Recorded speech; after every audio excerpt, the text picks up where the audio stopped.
Толва кыты капча атлетика быжилынес Удмуртин арлы бударадьячко. Туэс ослы нигдану дигет за старт чотизы. Хоть кудар чушацкон маршрут воштышке. Туэс спортсменес эльгнуэн лымшор палас булозы. Завьял, Киаса, Сарапул, Каракулина, Чепурга и Росостёрчозы. Там мероприятие та пробеглости кыкуш. Один уж куле спортсменесы сослали 100 туш баджим тренировочный объем и сыре кыкеты инте сос пото калыдоры егит серы и верало кычевола, но кыче спортен верано.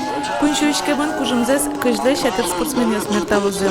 Баджимос конёсын быжилынесу потемын Сарапул и Росоч спортсменесну. Монта пробеге кунь пенял мележи.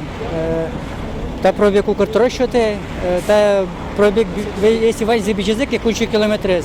Может быть, малопачко разряд кандидат мастера спорта выполнить короза. Капча атлетика это быжилынес коньякен на чужемнозы. Пущурасас орчиса спортсменес Ишкарыч шорт-площади кватеты толсуровозы. Валентина Русаева, Александр Широбоков, на Удмуртия телеканал.